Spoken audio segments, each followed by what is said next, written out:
I just can't seem to get this together, but let's see if we can.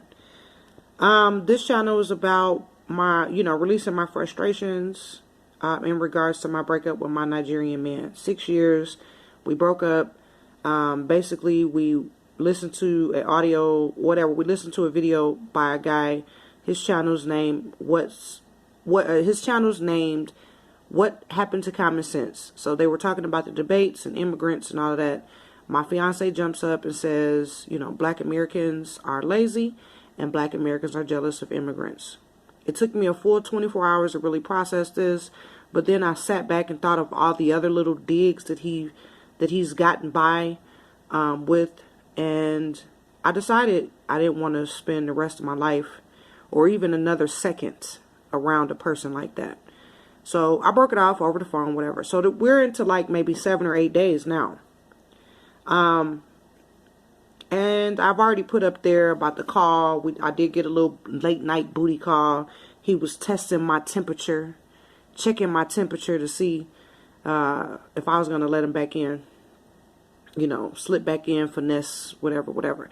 But I did put a summary up on Facebook on everything that I was going through, kind of letting folks know that was thinking about the wedding or, planning for our wedding and planning to come. I put a thing up on Facebook, but I made it public. And so 112 comments, and out of those comments, most of them women, and they were blaming me, telling me how stupid I was. I had a good man. And, now mind you, I didn't break down none of the stuff about any of the stuff he's done for me, whatever. Never broke any of that down. I just, exactly what I said in the beginning of this audio session. That's what I put on the Facebook page. All of the stuff that, and the reason. So they don't know if he was a good man or not. I was surprised at how many women were just coming at me, right? And then a few were like, well, that's what I get for dating Africans. Africans don't like Black Americans. And see, this is the thinking that I'm talking about.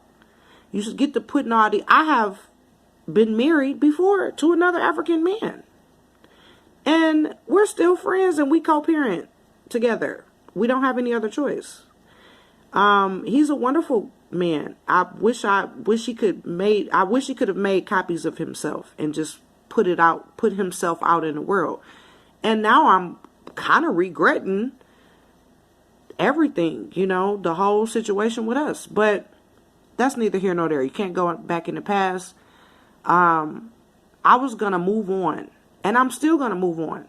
And I still may date African men.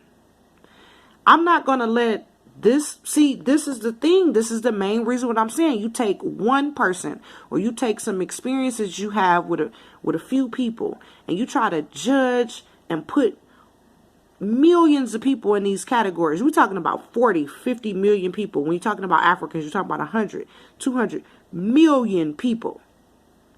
So I'm going to sit here and 5, 10, 15 African people that I meet that may be mean or hateful or whatever's wrong with them. And I'm going to say, okay, based on these 5 people, based on these 20 people, based on these 100 people, this whole 200 million, no, I cannot, because my brain works. This is another thing that I cannot do. I can't be with nobody that's hateful. I cannot. I don't want to be around anybody that's hateful. You're going to sit here and you will throw your own people. I think that this man, if you got to talking bad about Nigerians, instead of correcting and saying, hey, as you can see, I'm a Nigerian and I'm not like that. I think he would sit there and throw Nigerians under the bus because he low-key tried to do it when he was explaining himself away with this. I said, I've never disrespected. This is exactly what I said that day. I said, I've never disrespected you, came at you, asked you nothing about all Nigerians 419 scammer. Never, ever. And what he said was, well, they are. So that means that he's willing to throw his own people under the bus. So if he gonna throw his own people under the bus, who am I? Okay? Who am I? I cannot. United we stand, divided we fall. Okay? Especially in your household, somebody you're about to marry, somebody you plan to spend the rest of your life with. And in a drop of a hat, They can disparage you, disparage your whole entire group of people. When they get mad, the first thing that comes to their mind is calling you N's and B's and whatever else hateful stuff. That me and my ex, my son's father, we didn't do that. We never cussed each other. We had arguments, but they were civilized, sophisticated arguments. We didn't cuss at each other. We've never called each other out of each other's name. We just agreed to disagree, and we go our separate ways. And then one of us, mostly him, most of the time, we started a conversation, and like we would address some of the main issues that we had and try to come to something. But we never sat there. But I can see in the future with this man, I can see him calling me N words.